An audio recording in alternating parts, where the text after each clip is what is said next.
Continuer parce que je vais parler de ce qu'on appelle la fidélité. Dis avec moi la fidélité. Le principe de la fidélité. Amen. Amen. Le principe de la fidélité. Alors, il y a un texte que tu dois peut-être connaître. Peut-être que, je ne sais pas, la Bible dit dans Proverbe 20, verset 6. La Bible dit dans Proverbe 20, verset 6. Beaucoup de gens proclament leur bonté, mais un homme fidèle, qui le trouvera? Alléluia. Il dit tous les hommes, beaucoup d'hommes proclament leur bonté, mais un homme fidèle, qui le trouvera? Un peu comme si le principe de la fidélité en elle-même très difficile à voir dans la vie d'un homme. Amen. Amen. L'autre me dit, mais avoir la bonté, c'est une bonne chose. Alléluia. La bonté, c'est un fruit de l'esprit. N'est-ce pas? Donc on se dirait que, amen, si quelqu'un est bon, c'est bon. Alléluia. Mais on dit beaucoup d'hommes proclament leur bonté. Un peu comme si on disait que les chrétiens qui ont le fruit de l'esprit, bonté, proclament qu'ils sont bons. Amen. Mais on dit un homme fidèle qu'il trouvera. Parce que la fidélité est une valeur très rare. Alléluia. Alors, la différence que tu dois noter entre la bonté et la fidélité déjà, c'est que la bonté est une chose qu'on pratique ou qu'on manifeste de manière très spontanée. Alors, tu vas te rendre compte que la bonté est une chose qui se fait de manière spontanée. Par contre, la fidélité est une chose également qui se fait, ou un fruit spirituel qui se manifeste dans une longue durée. Alléluia. Lorsqu'on parle de Dieu, on dit Dieu est bon, mais aussi on dit Dieu est fidèle. Parce que, et je vais vous expliquer la différence. Amen. Par exemple, tu vois, quelqu'un qui est bon, aujourd'hui va se lever, il va sortir, il va évangéliser. Amen. Aujourd'hui, il est sous l'inspiration de l'Esprit de Dieu. Il sort, il est parti la prêcher. Alléluia, Dieu est bon, donnez vos vies à Jésus. Amen. Demain encore, peut-être il va aller évangéliser. Alléluia. 3 jours, il va évangéliser. Et ce gars-là, lorsque par exemple, je ne sais pas, peut-être des circonstances heureuses ou malheureuses arrivent, il arrête d'évangéliser. Alléluia. Il est bon, mais il n'est pas fidèle. Quelqu'un de fidèle, lui par contre, quel que soit ce qui arrive, il pleut, il ne pleut pas, il est d'humeur, il n'est pas d'humeur, il continue de faire son travail d'évangélisation. Alléluia. C'est un peu comme tu vois, la différence entre un homme bon et puis un homme fidèle. Il y a des hommes qui sont bons, mais ils ne sont pas forcément fidèles. Il est bon, en tout cas au début, il est fidèle à sa femme. Et bon, peut-être un moment de la vie, peut-être quelque chose arrive, je ne sais pas, peut-être une jeune fille est venue et séduit, il est tombé. Mais en vrai, quand tu regardes le monsieur, il est bon, mais il n'est pas fidèle. Parce que la fidélité dit que tu restes constant sur une chose, quel que soit ce qui arrive. Alléluia. C'est pour ça qu'il dit que pour les hommes bons, là, tu peux les trouver. Par exemple, il y a des gens qui sont bons aujourd'hui. Quand il y a des carêmes, ils sont gentils comme ça. Donne, partage, c'est le temps de carême, vous savez, il faut partager, il faut avoir l'amour. Mais quand carême finit, il devient méchant. Alléluia. Ils sont bons, mais ils ne sont pas fidèles. Les gens qui sont fidèles, vous allez voir que même si ça finit, en fait, ils gardent leur nature. Les hommes bons, par exemple, à l'instar des hommes fidèles, ou du moins à la différence des hommes fidèles, un homme bon, par exemple, aujourd'hui, peut-être il y a le frère Tom, qui aimait par exemple partager, donner des, je sais pas moi, qui aimait partager avec les gens, qui aimait en tout cas faire du bien aux gens, et il continue. Et malheureusement, un jour, quelqu'un lui fait du mal. Alléluia. L'homme bon va dire, si c'est comme ça, j'arrête. Mais l'homme fidèle va dire, même s'il le fait, qu'il ne le fait pas, ça ne change pas ma nature. Je continue de faire ce que je fais. Alléluia. Donc, les gens qui sont fidèles, à l'instar à la différence près des gens qui sont bons, les gens qui sont bons le font juste par spontanéité. Peut-être qu'ils le font parce que simplement personne ne l'a pas insulté. Alléluia. Mais le jour où les gens vont t'insulter et que tu vas dire, ah, moi si c'est ça, moi je le fais. Les gens sont trop méchants. C'est que tu es bon, mais tu n'es pas fidèle. Alléluia. Je prie qu'on te trouve fidèle dans le nom puissant de Jésus. Alors, il y a un stage que tu dois comprendre qui est assez important. La dernière fois, nous l'avons lu. Alléluia. Quelqu'un peut nous prendre dans Luc 16, je crois. Quelqu'un.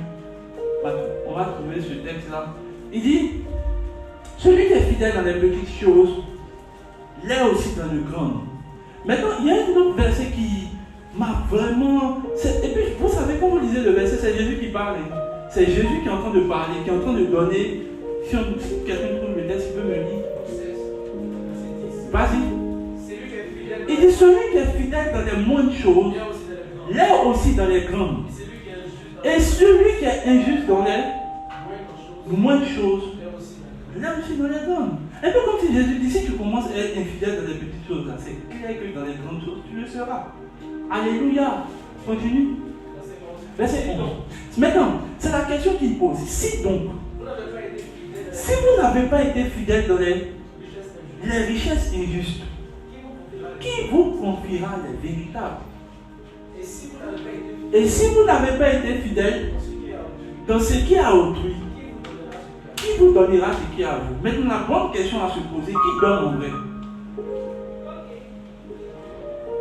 Maintenant, si l'interlocuteur, en fait, celui qui parle, c'est Jésus. Donc, Jésus nous dit, qui va vous donner ce qui est à vous? Un peu comme s'il reconnaît qu'il y a quelque chose qui est à toi.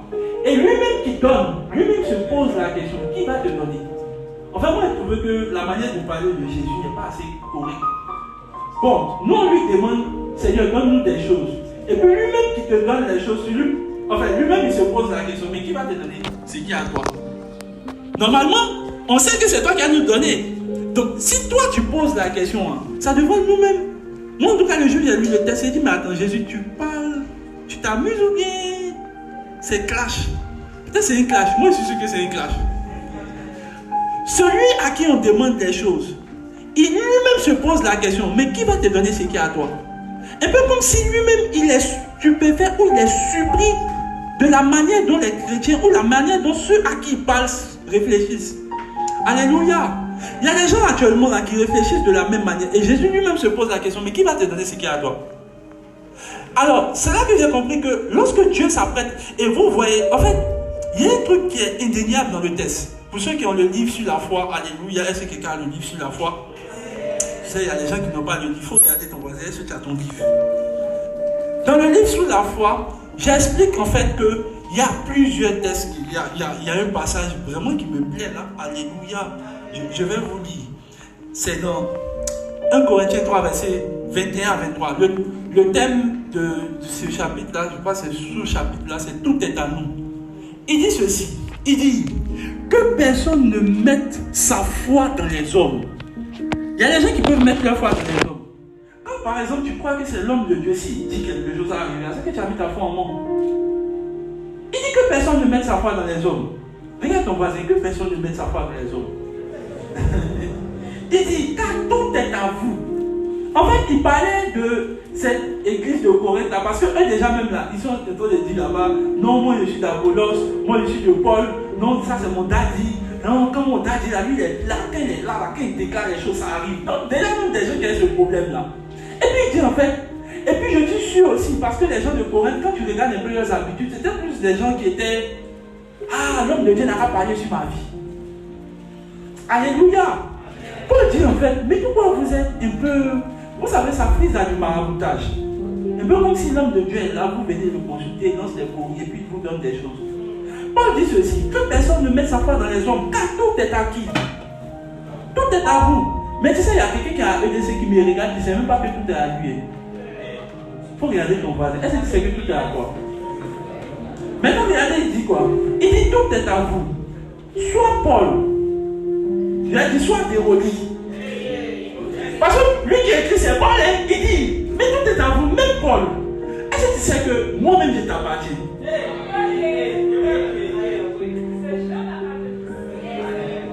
C'est les gens qui disent non. Est-ce que vous savez que vous pouvez manipuler un homme de Dieu? Ah.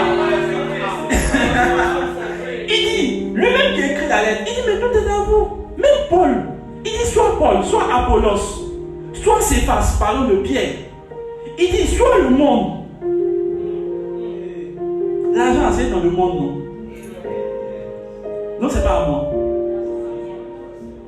Soit la vie. Il y a des gens qui disent non, oh Seigneur, ma vie est aimée.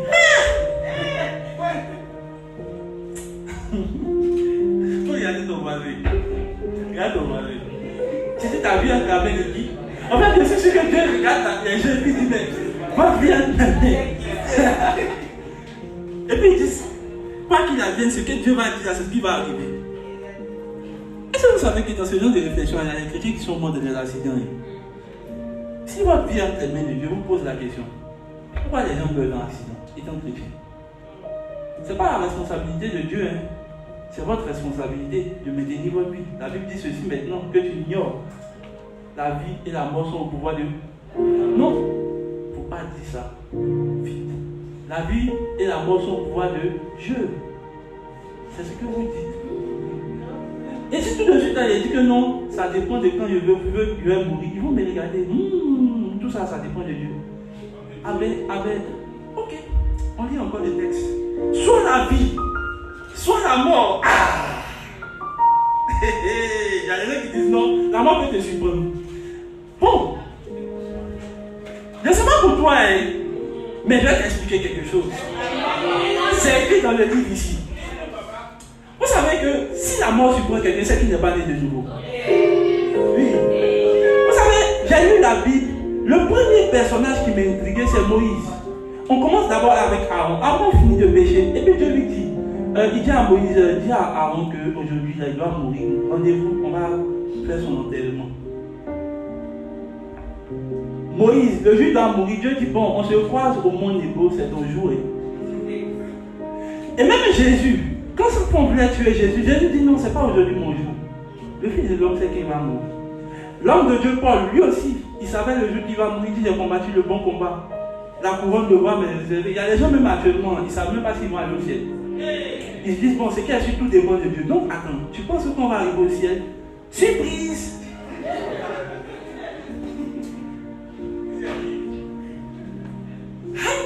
C'est-à-dire que Dieu n'est pas lui-même celui qui va aller au ciel. C'est à Dieu ça. Les gens, quand les gens pêchent là, c'est pour ça qu'ils ne savent même pas où ils vont finir. Paul dit, j'ai l'assurance que la couronne de gloire m'est réservée. Quand vous êtes chrétien, vous êtes assis là, vous ne savez pas quand vous allez mourir. La mort va vous surprendre. Mais vous savez pourquoi? Parce que je décide, ou du moins, je sais avec celui qui m'a créé. Le jour ça arrivé, un jour j'ai déjà dit ça à ma femme, j'ai dit, bon, c'est pas pour aujourd'hui. Je sens que... Parce que j'estime que le jour où je vais partir là, Dieu va me prévenir. Alléluia. Et dans toute ma Bible, j'ai vu que Dieu a donné des rendez-vous à des gens pour mourir. Donc il y aurait un rendez-vous, il va dire bon, il commence à préparer. L'homme de Dieu Benson, avant qu'il ne meure, il a appelé le pasteur Christ. Et puis il a dit, tu sais, il faut m'inviter, mais il faut faire tout, mais il ne faut pas l'invitation, on va trouver telle date. Donc lui, il a cru que le gars est en train de dire qu'il est en train de voyager. Et la date à laquelle il lui a dit, il ne faut pas la date avant de trouver, c'est la date à laquelle il est mort.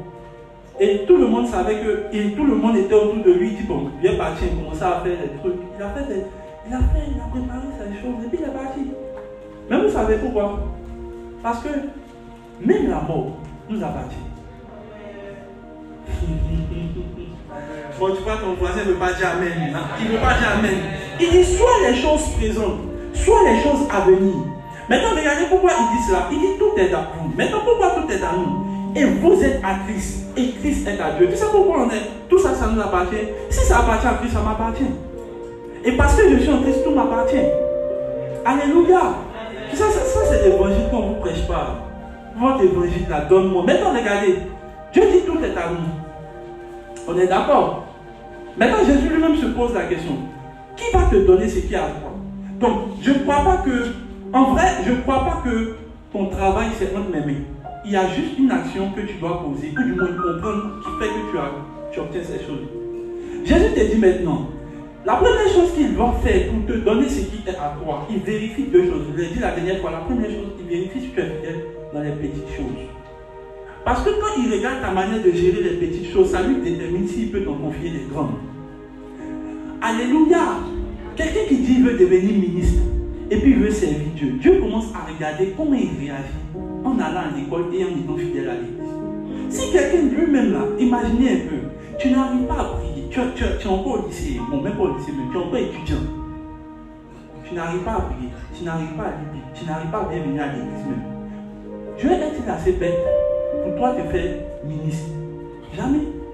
Et même si vous regardez un homme comme Joseph, le Saint-Esprit me parlait de cela, il m'a dit tous ceux qui qui ont été promus ont fait des stages. Eux tous, même pas Daniel. Ils ont commencé d'abord par qui? Joseph. Joseph, Dieu a commencé avec lui dans la maison de Potiphar. Il était fidèle dans la maison de Potiphar. Dieu l'a envoyé en même temps, après, dans une prison. Il était fidèle encore dans la prison. Dieu l'a envoyé maintenant sur un pays. Dieu va toujours t'envoyer dans les stages. Et il a commencé chez Potiphar. Et c'est là que le Saint-Esprit m'a dit, tu vois, et je vérifie toujours les deux choses. Quand tu es fidèle dans les petites choses, et quand tu es fidèle dans les biens qui ne sont pas à toi, parce que, souvenez-vous, à un moment, Potiphar lui a dit, je te donne tous mes biens, sauf ma femme, tout est à toi. Et Dieu va regarder comment tu gères les gens avant de te donner ce qui est à toi. La manière dont tu gères la maison de ton local et de ton propriétaire va déterminer si tu auras ta maison ou pas. Tu penses que Dieu est bête? Il regarde la manière dont tu n'arrives même pas à gérer chambre salon. Et puis c'est lui qui a te donné une villa 10 pièces. Ce n'est pas que la villa n'est pas à toi, mais Dieu lui-même regarde l'attitude que tu développes avant de te donner ce qui est à toi. Dieu regarde la manière dont tu arrives en retard dans l'entreprise des gens et puis il regarde, non, c'est toi qui vas avoir l'entreprise aussi, les gens vont venir à l'heure. Ça ne va pas marcher. Donc ton attitude va déterminer ce qui peut venir à toi. Et il n'a pas dit qu'il ne donne pas, il dit, si vous êtes infidèle dans ce qui n'est pas à vous, qui va vous confier ce qui est à vous?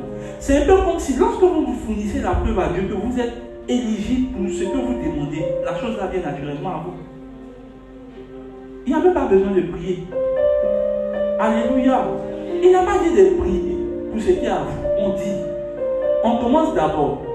Dieu va regarder la manière dont tu conduis, comment tu te comportes sur la maison de tes parents. Est-ce que tu balayes leur maison?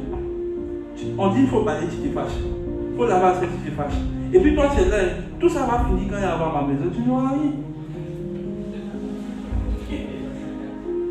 Et tu sais, tu peux prier, pourtant tu n'es pas fidèle. Alléluia.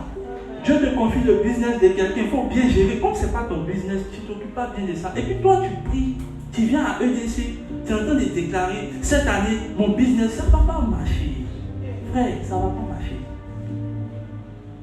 Alléluia. Amen. Tu veux une promotion, oh Seigneur. Mais Dieu regarde quelqu'un déjà, il n'est même pas promu. Il n'arrive pas à prier, il n'arrive pas à... Et puis il dit qu'il est fatigué quand il rentre dans la maison. C'est Dieu qui va faire de toi un directeur. Mais si c'est pour ne plus venir à l'église et ne plus prier, c'est mieux que tu vas rester au niveau où tu es. Dieu n'est pas fou. Alléluia. Combien vous pensez qu'on peut manipuler Dieu? Enfin, à moins que vous croyez que Dieu, je n'en vois pas dans le futur, quoi, tu vois. Dieu vous connaît. Il sait que toi, si jamais on s'amuse à faire de toi, on te donne une petite promotion, toi là, tu vas plus venir à l'église.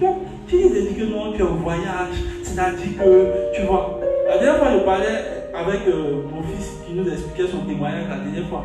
Aujourd'hui, il n'y a pas qui comprend beaucoup de choses. Hier, il a fait un voyage, c'était ça.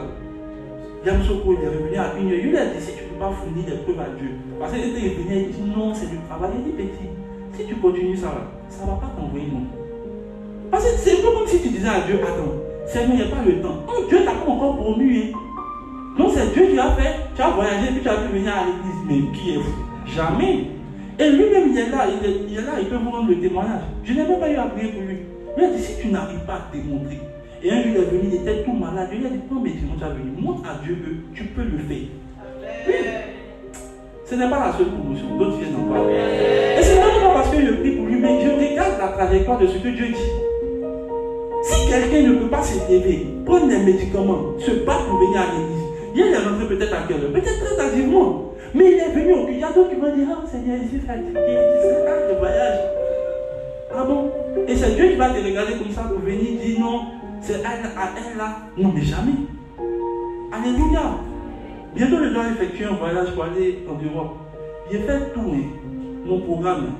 D'abord, je vais tout faire pour dimanche être allé. C'est-à-dire que même quand je suis en train de chercher les billets, là, je cherche, c'est quel billet qui va tomber. Parce que pour moi, là, je peux pas être en France pendant que Dieu est en train de parler le dimanche ici. Mais il y a des gens qui ont dit, bon, tu sais, bon. Quand Dieu regarde ce genre d'attitude-là, il se dit, attends, tu n'es même pas encore allé loin, regarde ce que tu fais. Et c'est moi qui vais te donner ce qui t'appartient, mais ce n'est pas la peine. Mais quand Dieu voit que quelqu'un n'est pas prêt à rater son dimanche, pour rien au monde, pour lui faire plaisir, Dieu dit cet homme-là, il est résolu, on peut lui donner des grandes choses. Regardez vos attitudes sur les petites choses que vous gérez. Et puis vous allez regarder si vous êtes éligible pour les grandes choses. Vous parlez des hommes d'État, mais ils sont quand même bien, ils sont fidèles. Oui, on dit qu'ils sont francs-maçons, mais moi je préfère leur franc-maçon. Parce que lui au moins il s'élève. Tu sais, ils sont francs-maçons, hein, mais quand on dit réunion pour vous, réunion de société la nuit, ils sont là-bas. Ils vont descendre très tard, ils vont arriver là-bas, ils vont aller danser dans les boubous noirs là. Et ils vont finir là. Le matin à 8h, il est au travail. Avant, et c'est pas qu'il vient en retard, hein. Lui il est là déjà, il a déjà préparé l'atmosphère, il a déjà dansé dans son bureau. Et c'est fétiche, il t'a passé, tu viens, tu dis non, je suis lourd.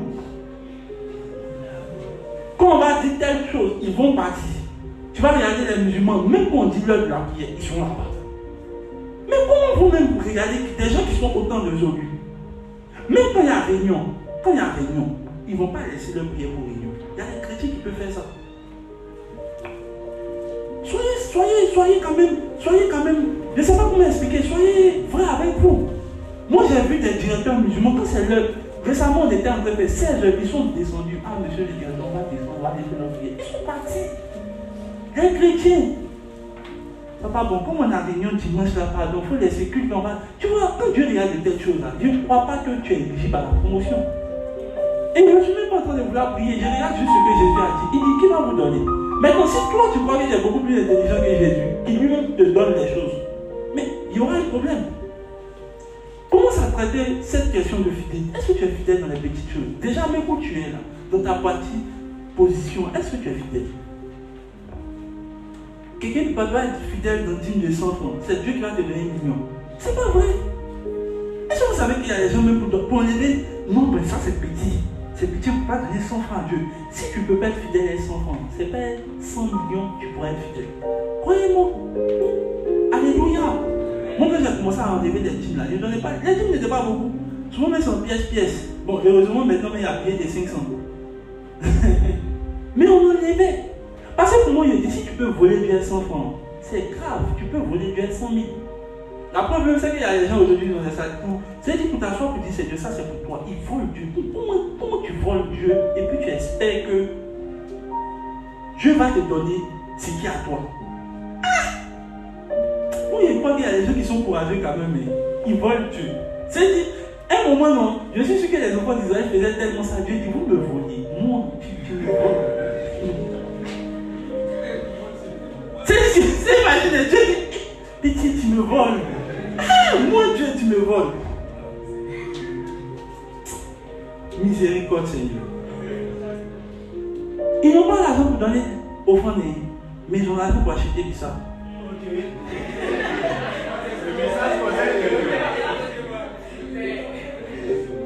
Bon, quand tu n'es pas fidèle là, moi je me pose la question, c'est à toi Dieu va donner des millions.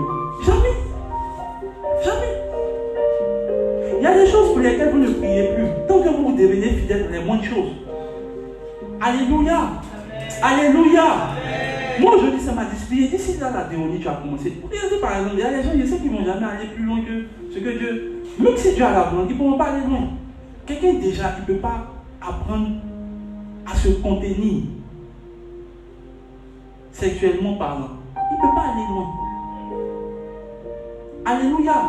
C'est pas que Dieu n'a pas envie de te lever, mais il sait que tu as été livré en spectacle. Alléluia.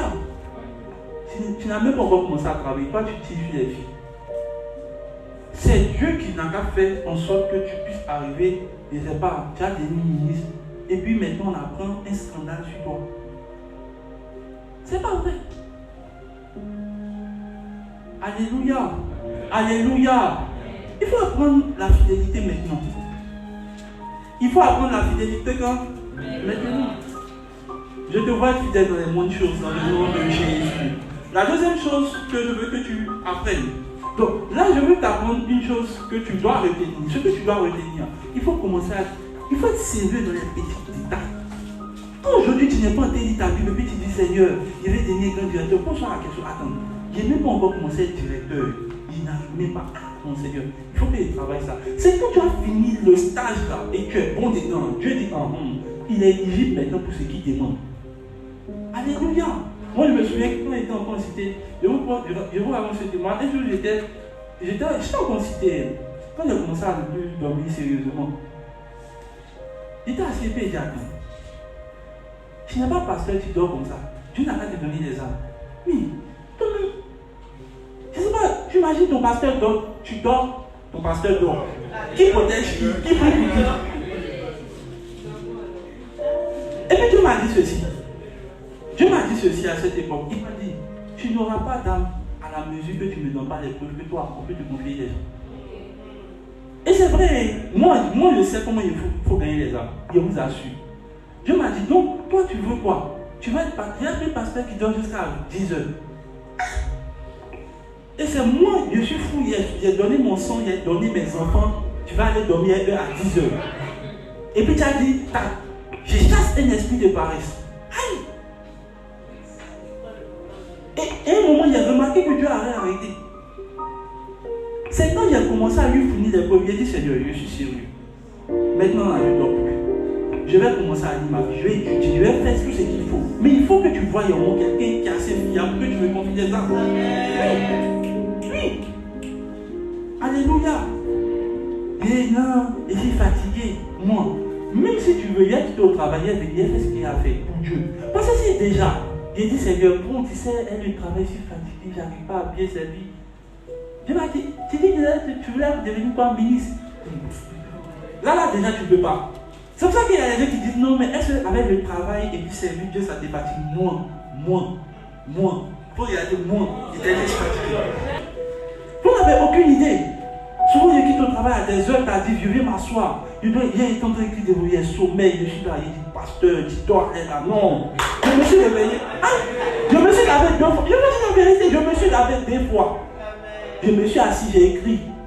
Il fait minuit et je me suis réveillé et dit, hey, il doit préparer les messages. Tu n'as aucune idée. Est-ce qu'on a le repos? On n'a pas le repos, mais quand Dieu regarde telle personne, il dit, lui, là, il est fidèle. On peut lui confier de grandes choses. Alléluia. Alléluia. On a commencé à être fidèle dans les petites choses. Alléluia. Toi, déjà, tu n'es même pas un grand homme de Dieu. Tu as déjà appuyé 2 filles. C'est Dieu qui a qu'à te donner ses âmes. Tu vas les appuyer.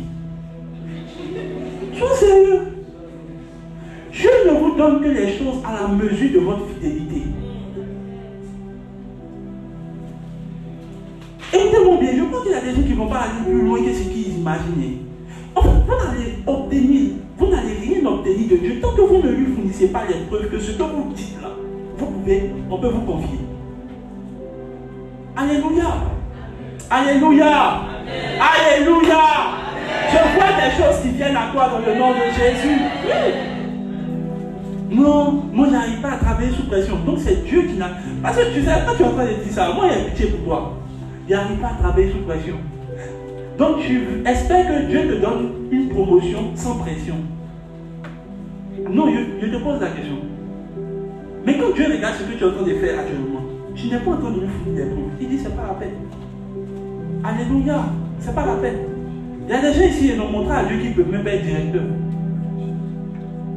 Tu cries sur un peu, ils sont stressés. Bon, tu penses que quand tu es directeur, tu es quoi? Tu es là, tu croises tes pieds, mais jamais. Jamais. Mais quand Dieu voit que déjà dans les petites choses, tu peux pas être fidèle, même à l'heure à l'église, tu ne peux pas être fidèle. C'est Dieu qui a fait en sorte que tu as un travail qui te compte des réunions jusqu'à 2 heures, 3 heures. Mais ce n'est pas possible. Oui. Alléluia. Alléluia. Je te vois opérer dans ce niveau dans le nom de Jésus.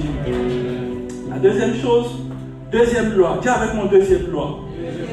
Deuxième loi. Alors la deuxième loi, c'est le principe de il faut. Le principe de il faut. Alors, Luc 22, verset 37. Jésus dit ceci, car je vous le dis, il faut que cette parole qui est écrite s'accomplisse en moi. Il a été mis au nombre des malfaiteurs et en ce qui me concerne, est sur le point d'arriver. Jésus est en train de parler du fait que bientôt il allait être crucifié et tout. Mais en fait, Jésus, quand vous lisez un peu les évangiles, chaque fois que Jésus va faire quelque chose, même quand Judas va le livrer, ils vont dire, ah, il a fait selon ce qui est écrit par le prophète Tom. En vrai, Jésus aimait le principe de il faut. Le il faut, c'était des obligations. Alléluia. Pour les gens qui sont excellents, ils ont toujours des il faut.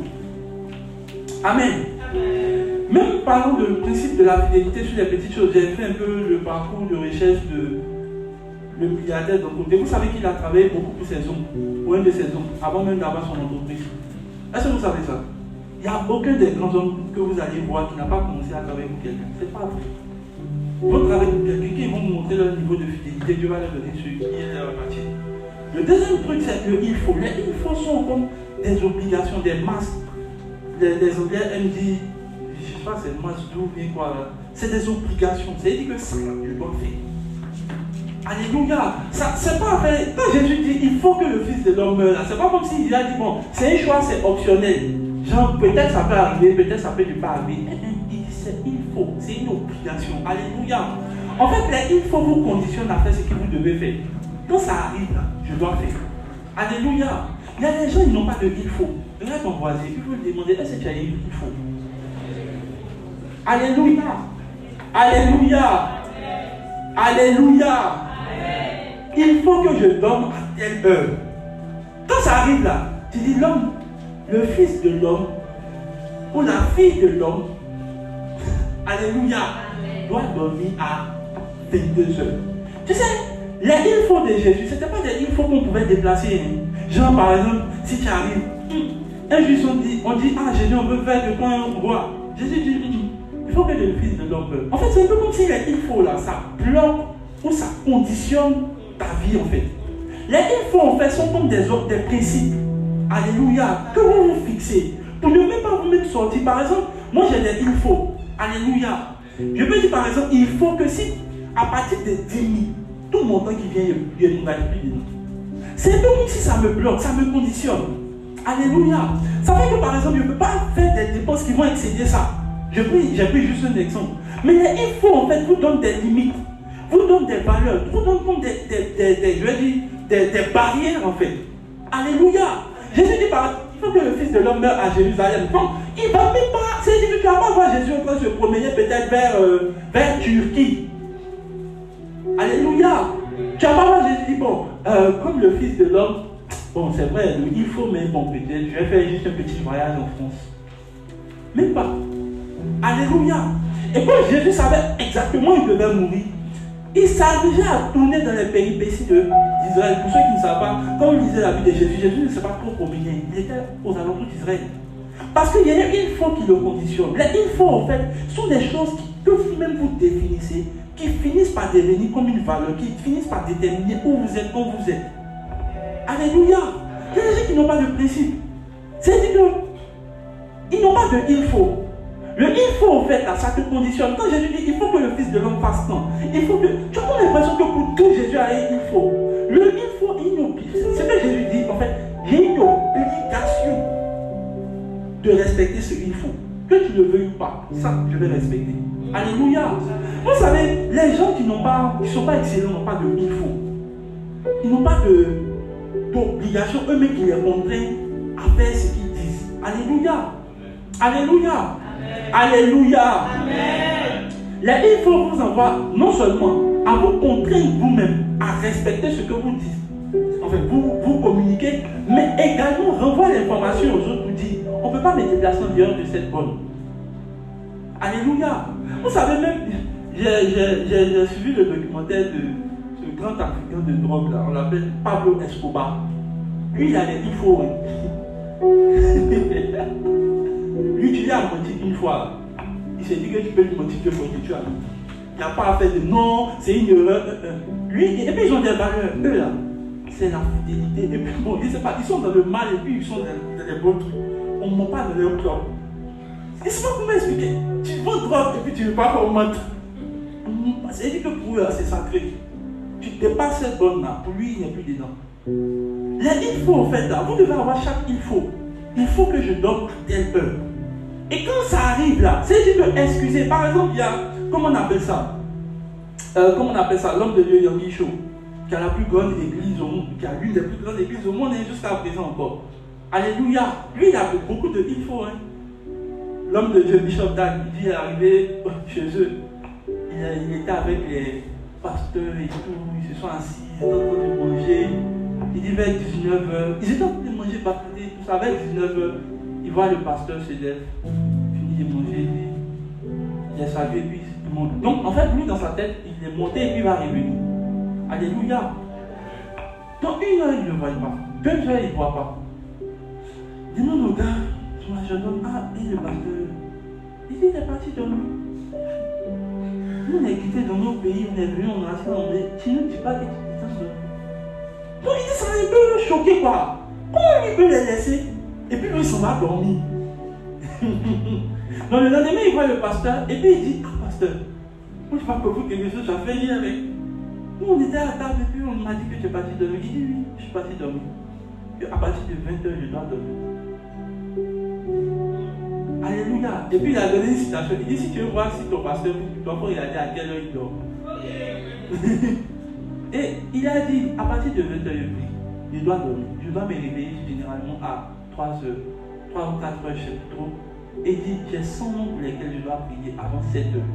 Donc là, si je ne dors pas trop, et on dit, tout le monde le connaît maintenant pour ça, à 20 h, c'est écrit à 20 h. Tu vas trouver le docteur a dit chose quelque part, ce n'est pas outil. Alléluia. L'homme de Dieu, David Oyedepo, lui, il faut, quel que soit le lieu, samedi, dans il fait l'évangélisation marché. C'est pas possible de le trouver autre part. Et lui-même, il dit ça, il dit, il n'y a pas un autre lieu. Samedi, où tu me trouves, s'il n'est pas en train de faire l'évangélisation, sa femme.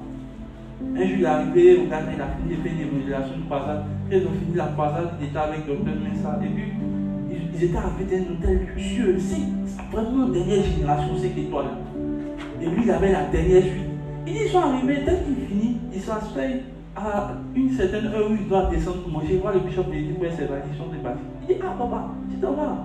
Il dit, non, il n'est pas parti. Donc lui-même, il était en mode, il a appelé sa femme même, aujourd'hui, on va faire des congés ici parce que l'hôtel est trop luxueux.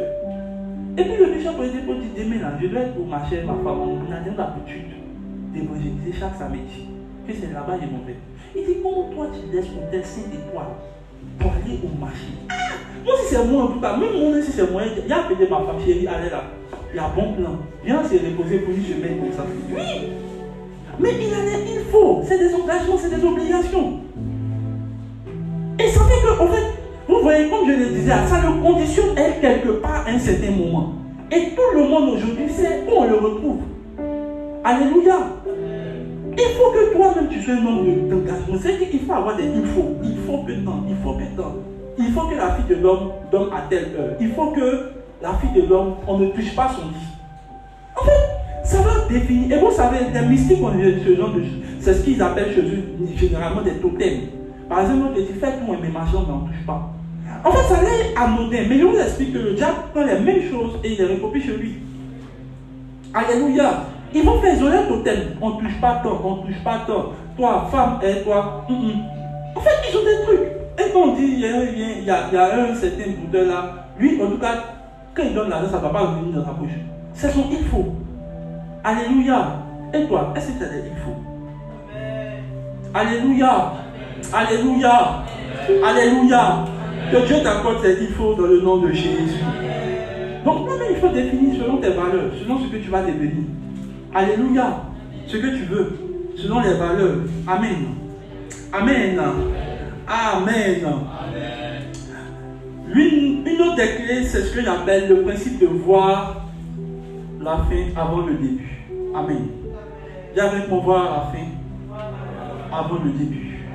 Tu peux retrouver tout ça dans le dévotionnel qui va passer. Luc 14, verset 18. Jésus dit ceci. Car lequel de vous, s'il veut bâtir une tour, ne s'assied pas d'abord pour réfléchir, pour voir ce que ça fait. De quoi il va dépenser, pour voir s'il peut terminer ce qu'il va commencer. Amen.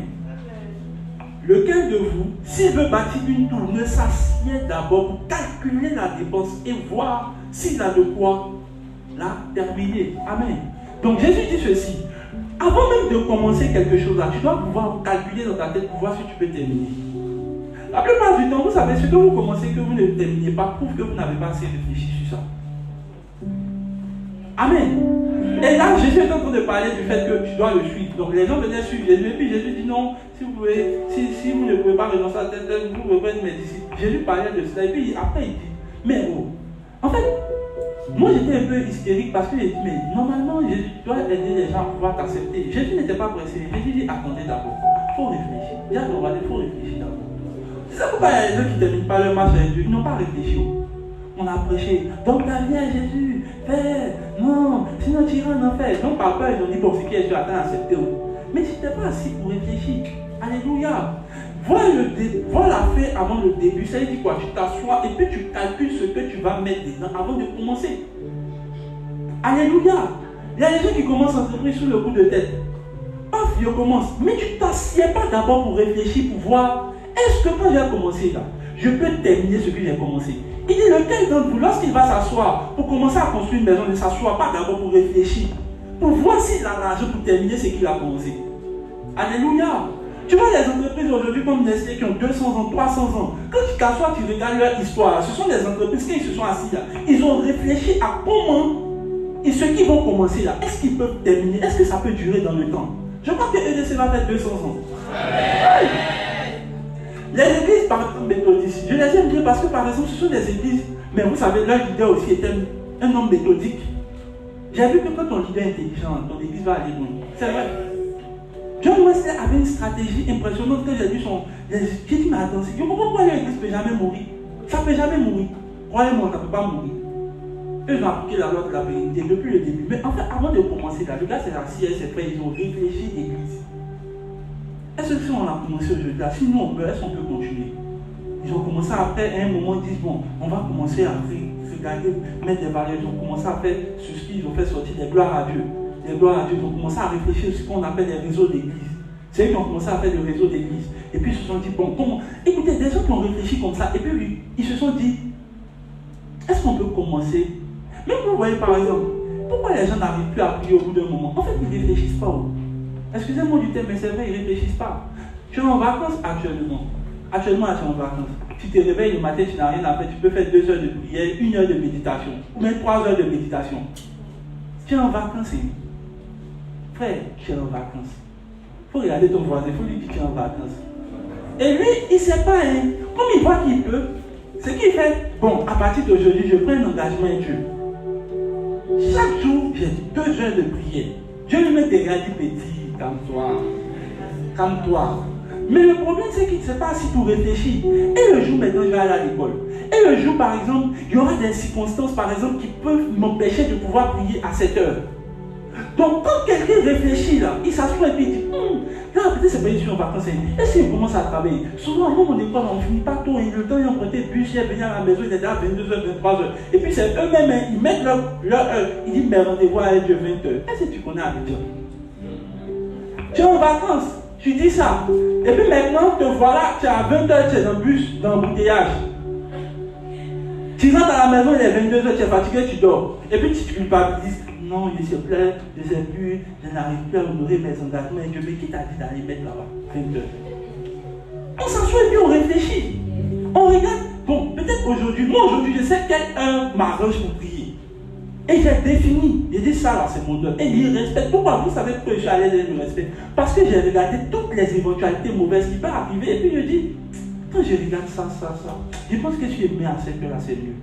Parce que le jour où j'ai commencé à travailler là, j'ai calculé tout ça, le temps que tu vas mettre, le temps que tu as arrivé, le temps, tout ça. J'ai réfléchi et puis j'ai dit, bon, ça là, c'est une heure, je sais que je peux respecter.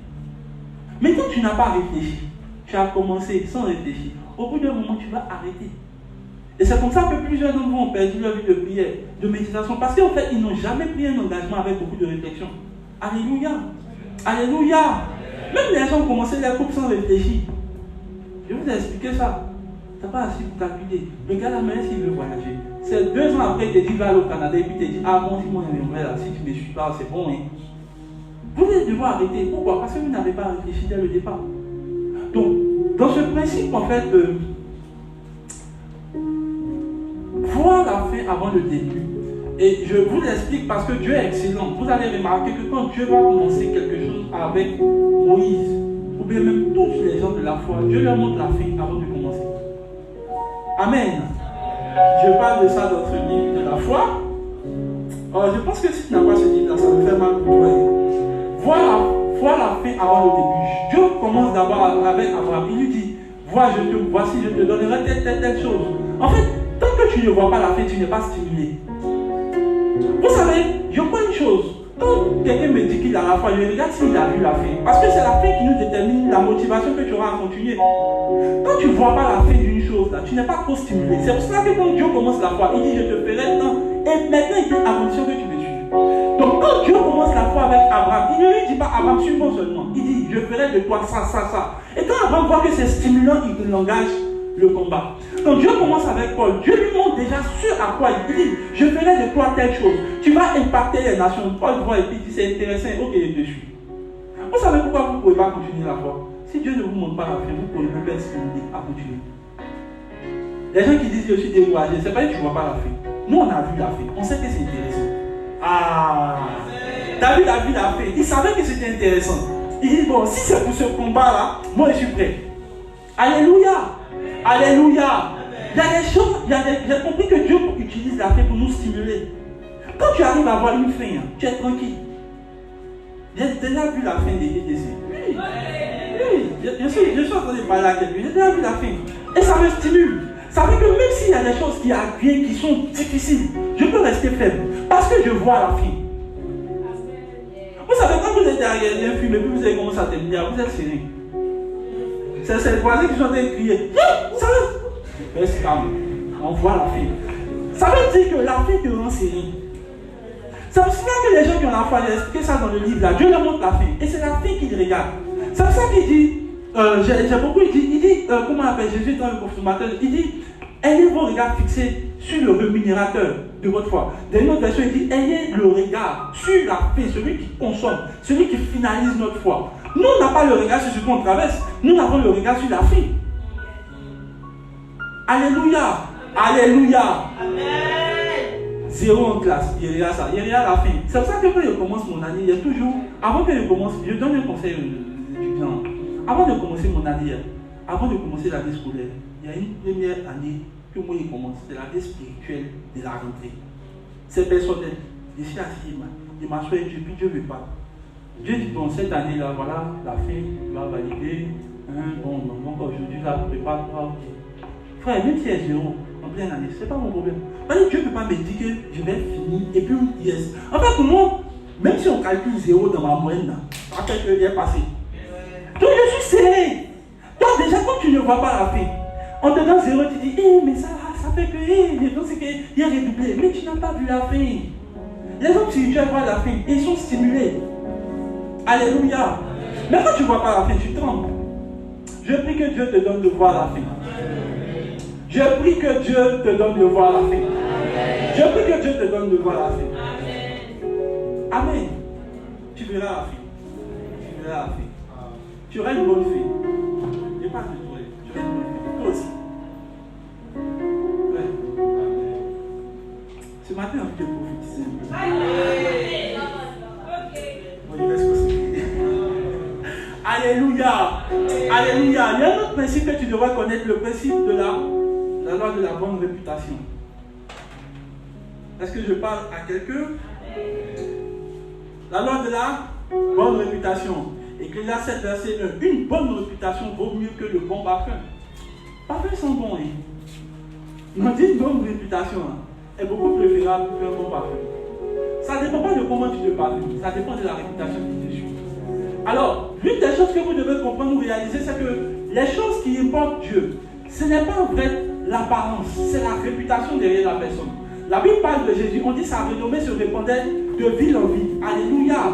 C'est un peu comme si Dieu, quand il s'intéresse à une personne, Dieu ne dit pas je vais faire de toi, il dit je rendrai Abraham, il dit je rendrai ton nom grand. C'est bizarre que Dieu ne dise pas je rendrai la personne, il dit je rendrai ton nom grand. Ça veut dire que le nom d'une personne est ce que Dieu utilise. Alors, pour comprendre cela, vous voyez, Paul arrive dans une certaine offre. On parle des 7 fils de Séba. Les 7 fils de Séba voulaient aller chasser un démon. C'est dans Actes. Les démons disent, on connaît Jésus. Paul, là, on le connaît. Mais vous, on ne sait pas qui vous êtes. Est-ce que vous savez qu'il y a des gens qui n'ont pas d'identité spirituelle? Actuellement, mais qui on ne vous connaît pas? C'est-à-dire que même dans vos registres, on ne connaît pas vos noms. La rousse tabagala. Oui, il y a des gens qui ne connaissent pas le nom dans le. C'est-à-dire que par exemple, les démons les regardent, non? Il y a des gens qui disent Clobertine. évolue, ils tremblent. Ils connaissent. Alléluia. Parce que vous savez, la réputation est attachée aussi au nom que vous avez dans le monde spirituel. Alléluia. Alléluia. Il y a des gens qui n'ont pas de réputation. Amen. J'ai expliqué dans les dévotionnels que vous savez, les grandes entreprises là, ils font tout. Elles font tout, mais il y a une chose qu'elles cherchent toujours à garder, conserver, c'est leur réputation. Amen. Toutes les grandes entreprises Orange, vous avez dit tout ce qu'ils vous voulez, ils volent pas. Ce n'est pas leur problème, mais leur réputation doit rester intègre. Il fut un temps, il y a une entreprise, je ne vais pas dire son nom, très grande entreprise de restauration, qui font les fast-food. Je sais que vous les connaissez. Il y a une femme qui est allée dans un restaurant. De leur restaurant, elle était en train de manger son truc, elle a trouvé des cheveux dedans. Vous savez, surtout en Europe, ça prend scandale. Procès sur eux. Et ça marche là-bas. Hein. Ils sont allés au procès. Et comme ils ne voulaient pas que ça fasse trop de tapage, ils ont dit tel restaurant. Quand ils mangent leur plat, il y a mèche dedans. Tiens, ils ont regardé tout ça, ils ont fermé les yeux. Actuellement, même si vous dites que non, vous vous êtes dit, mais on n'a pas entendu. On dit, elle veut combien 100 000 quoi. On paye les amendes. Parce qu'ils tiennent à leur réputation. J'ai vu récemment, pas l'année passée, on dit juste le footballeur Cristiano Ronaldo, il a poussé Coca-Cola à monter. Juste ça, ils ont perdu combien de milliards de dollars. Il dit, un geste de la personne dans sa paix. Parce qu'on s'est dit, ah si lui il ne boit pas, c'est que c'est mauvais. Tout le monde a dit, mais si les grands Cristiano ne boivent pas, ils ne boivent plus. Mais vous voyez, vous savez pourquoi ça marche, c'est la réputation. Alléluia, la réputation est importante. Amen. Alors, il y a une chose que Dieu va par exemple nous montrer dans 1 Timothée chapitre 3 verset 1. Amen. Amen. Parlant de la réputation, ce sont les valeurs physiques. La Bible nous dit ceci. Il dit, pour passer un autre point, je lis ça dans la version construction dynamique. Pour passer un autre point, on dit, celui qui aspire à être dirigeant. Dis avec moi, celui qui aspire. Ici aussi, il y a des gens qui aspirent à être dirigeants. Est-ce qu'il n'y a pas quelqu'un qui aspire? Il dit celui qui aspire à être dirigeant. Je crois que c'est pour ça qu'à eux, ils sont pas de leaders. Parce que nous tous, on est des leaders. Celui qui aspire à être dirigeant dans une assemblée a une ambition noble. Donc, c'est une bonne ambition d'être dirigeant quelque part. Et regardez, il dit ceci. Il dit cette parole est vraie. Il faut toutefois que chaque dirigeant soit un homme jouissant d'une réputation inattaquable. Est-ce que vous savez qu'il y a des gens qui ont leur réputation à remettre en cause? Alléluia! Alléluia! Alléluia! Il dit, il faut que leur réputation soit inattaquable. Il ne faut même pas regarder le gars et puis tu as pensé quelque chose de lui de mauvais. Amen. Aujourd'hui, les hommes de Dieu, ils sont livrés en spectacle, en pâture aux gens du monde. C'est les gens du monde même qui doivent venir faire notre éducation sur les choses spirituelles. Alléluia! Il dit, chaque dirigeant doit être époux fidèle d'une seule femme. Oh! Il parle de moi ici, il parle de moi ici, il parle de moi ici. Une seule. Non, même Salomon, il a eu deux femmes. Écoutez-moi bien, si vous regardez les grands hommes d'État là, la dernière fois l'homme de Dieu de lui qu'on en parlait, ceux qui ont deux femmes dedans, ils ne tuent pas au pouvoir. Ceux qui trompent leur femme, ils ne peuvent pas tuer. Un bon leader, il est fidèle à une femme. Il ne tire pas sur 2, 3, 4 personnes. Il est brigand. Oui. C'est la bonne réputation. Il dit c'est pour que sa réputation soit inattaquable.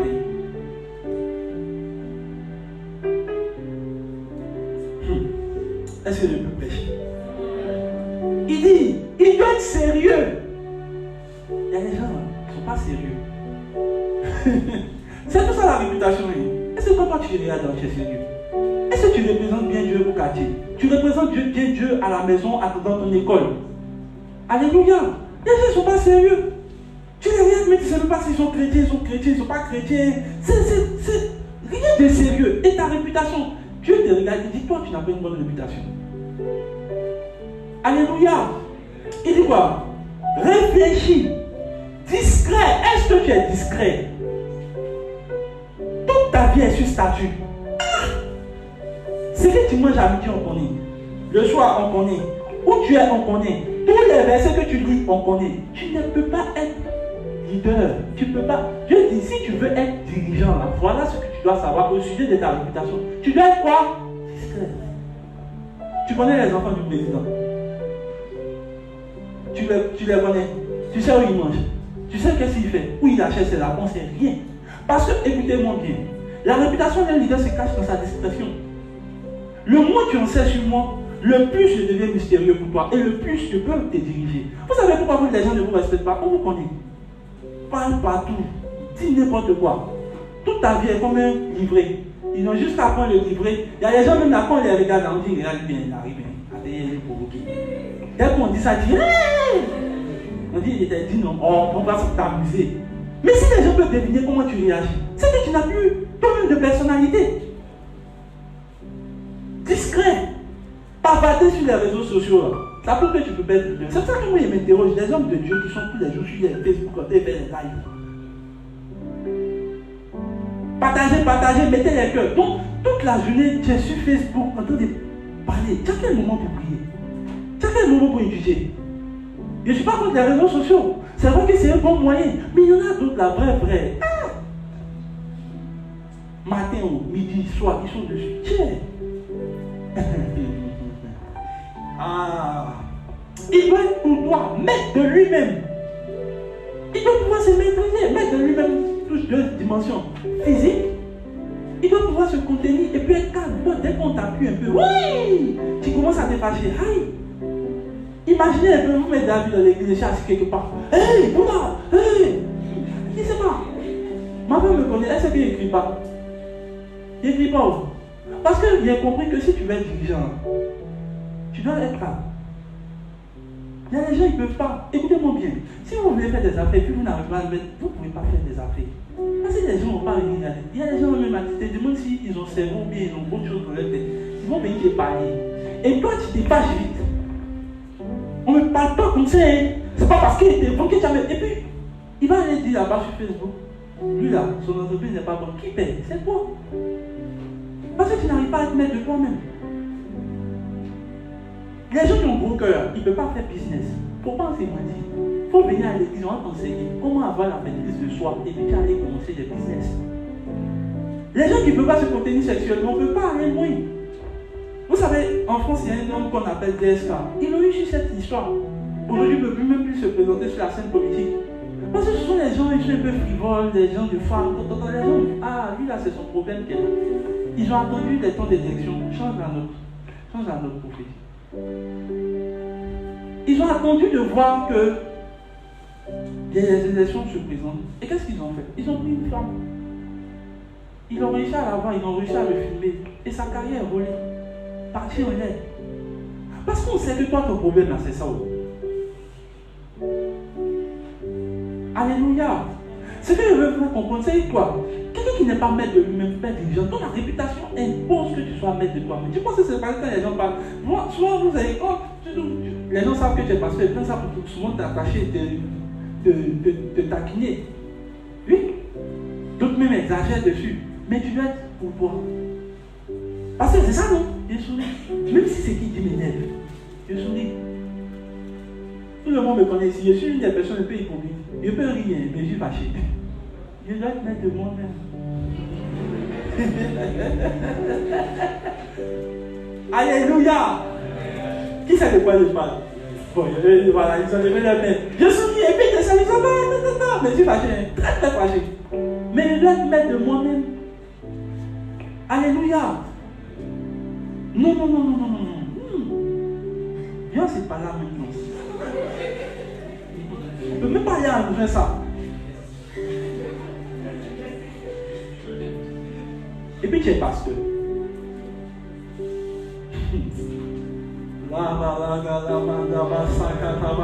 Je vois les gens qui ont une bonne réputation dans cette église. Oui. Il dit qu'ils soient hospitaliers et possèdent le don d'enseigner. Aïe! Vous savez, même quand vous êtes leader, même si c'est vous une entreprise, si vous n'arrivez pas à enseigner ce que vous savez aux gens, c'est que vous n'êtes pas un bon leader. Alléluia. Si c'est vous ceux qui savez faire ce que vous savez faire, c'est que vous n'êtes pas un bon leader. Il doit avoir le don d'enseigner. Amen. Je crois que je suis un bon enseignant. Il ne doit ni... Regardez cette partie à me plaît. Il ne doit aimer ni le vin. Aïe! Moi je ne bois pas le vin. Donc, il ne faut même pas chercher à bouffer. Peut-être essayer à lever, ça marche. Oh, même la Bible dit, le vin réjouit le cœur. On dit, ça dépend de ce que tu veux devenir. Mais si tu veux devenir dirigeant, le vin et toi, abandonne. Alcool, zéro. Barré. Il a dit quoi? Barré. On dit, il ne va ni aimer le vin. Oh, moi je mange un peu à table. Voilà, la bonne digestion, je bois le vin.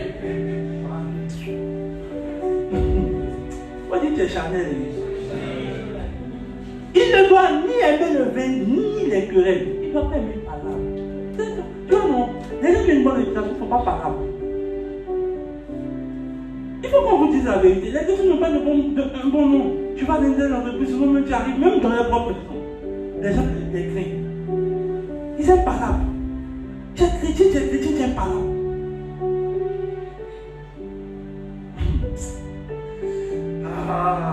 Au contraire, qu'il soit animé d'un esprit pacifique et conciliant, qu'il fuit des polémiques et des controverses. Alléluia.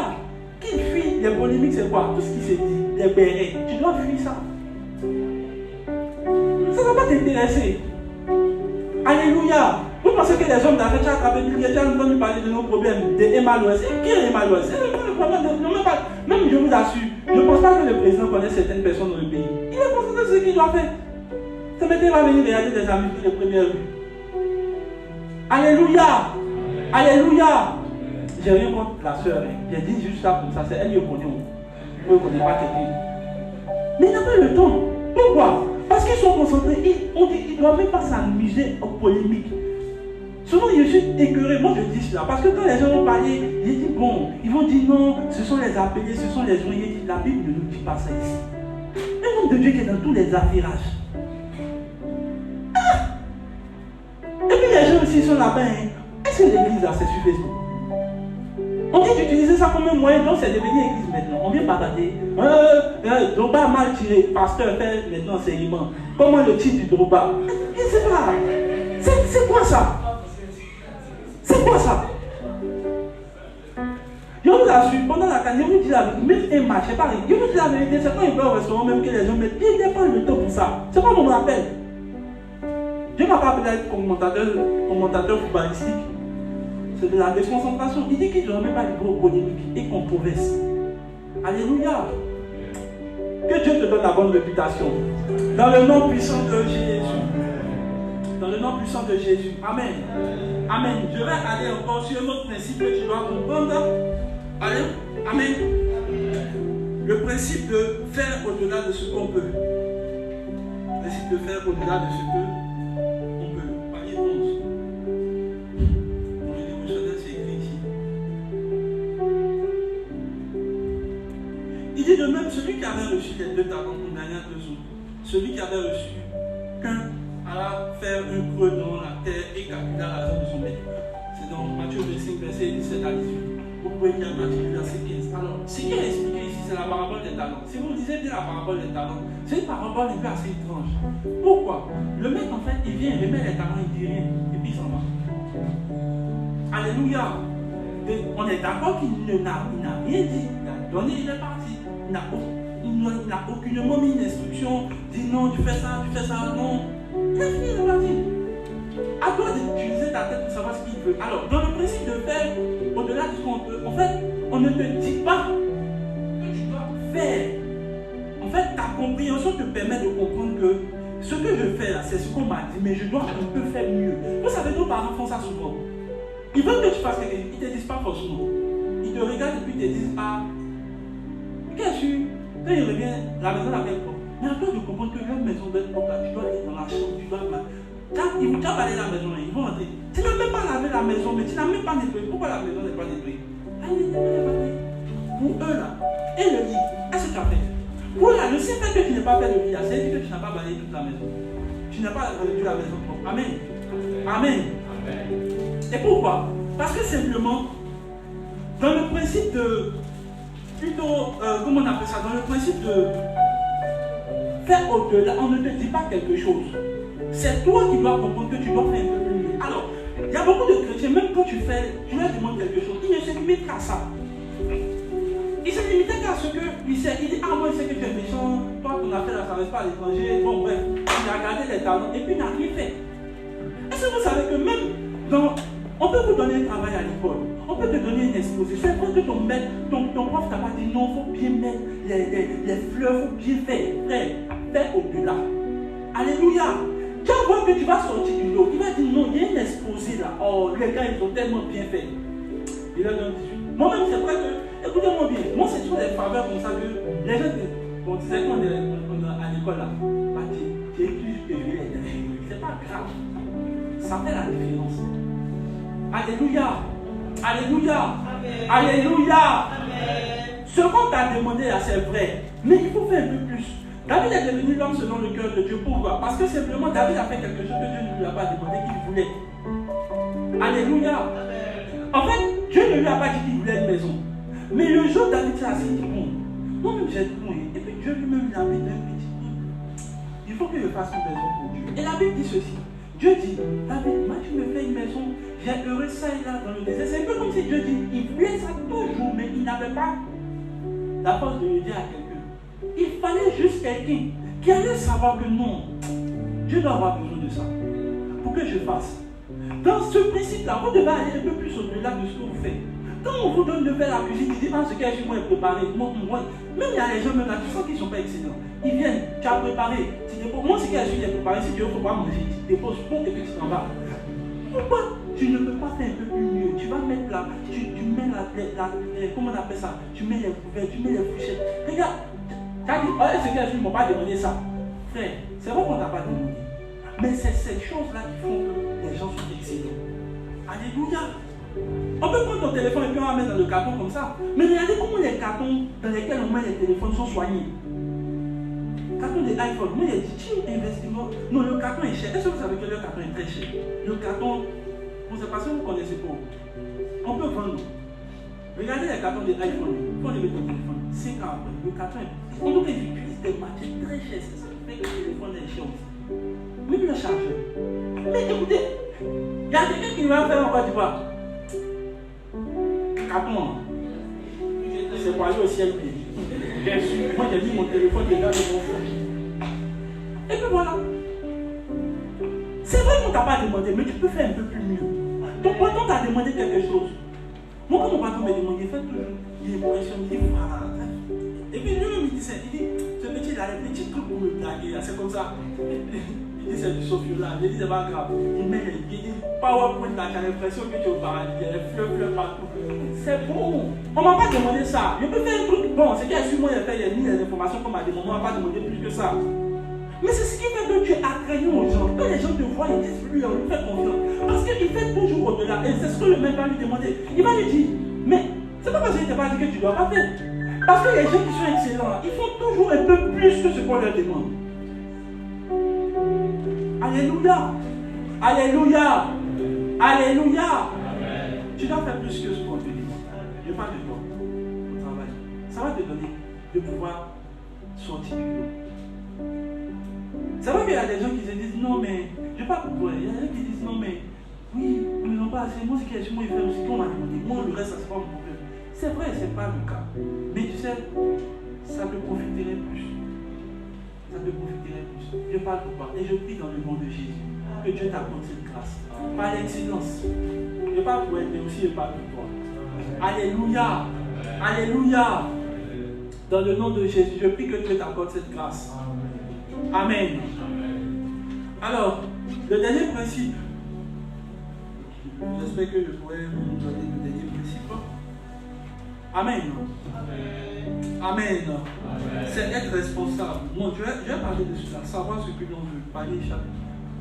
Savoir ce qu'on veut. Le principe de savoir ce qu'on veut. Jésus s'arrêta dans Luc chapitre 19, Luc chapitre 18, verset 35 à 41. Jésus s'arrêta et ordonna qu'on lui amène l'aveugle. Quand il fut près de lui, Jésus lui demanda, que veux-tu que je fasse pour toi? En fait, quand tu lis le texte, en vrai, moi je me dis, quelqu'un qui est aveugle, il n'y a même pas de questions à poser. C'est la vue qu'il veut. Mais on ne sait jamais. Il peut vouloir. Femme, elle a une belle forme. On ne sait pas. Il faut demander toujours. Tu peux être aveugle et puis tu cherches femme qui a plein de fond.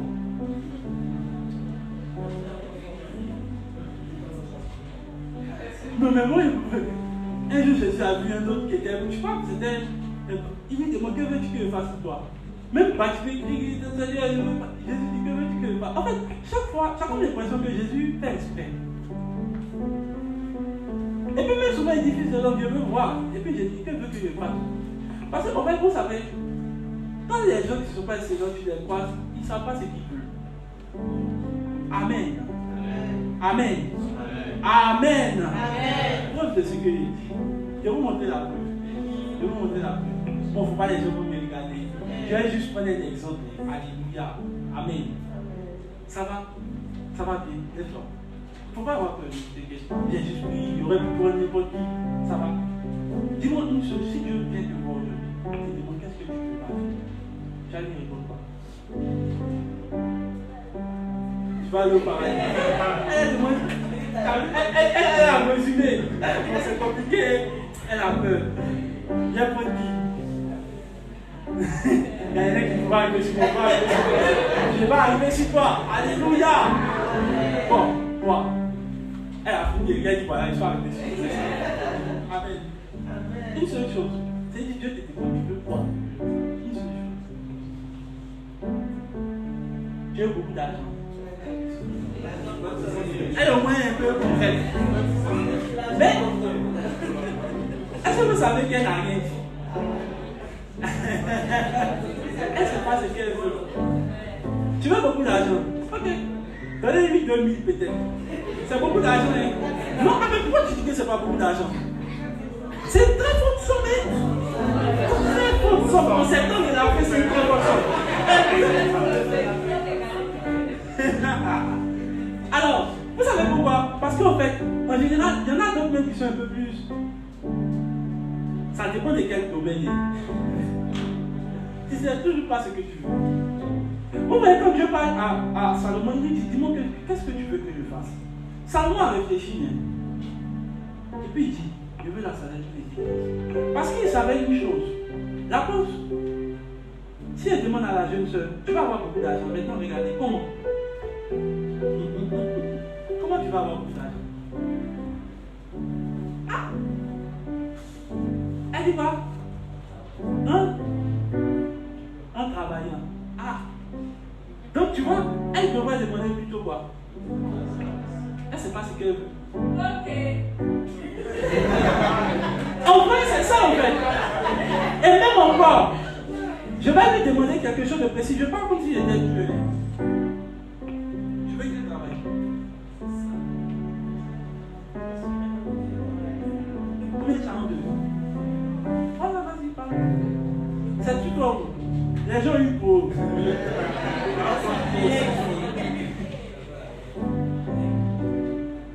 Magistrat, est-ce qu'ils ont beaucoup d'argent? Il n'y a pas de problème. C'est ce qu'elle veut.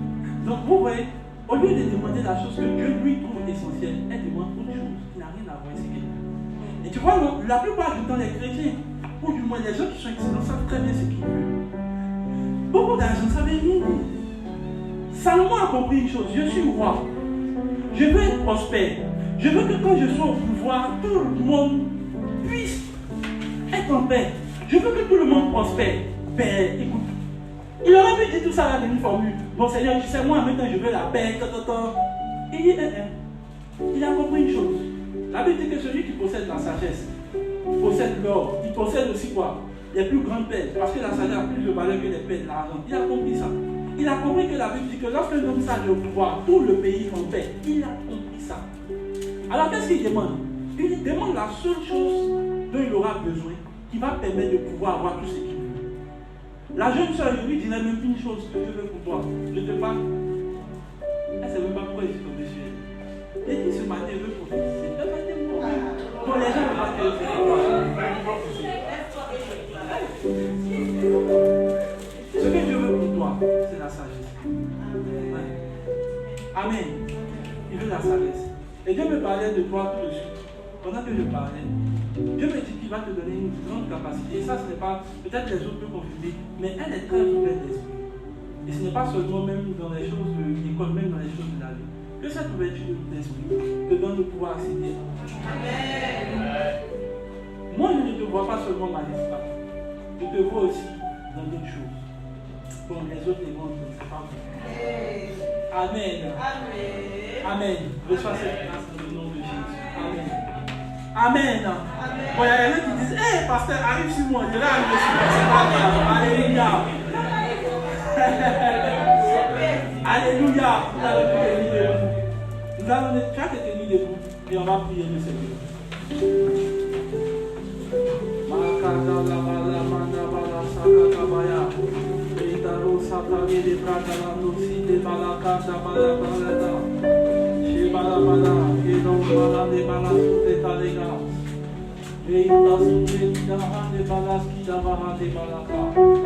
Merci Seigneur.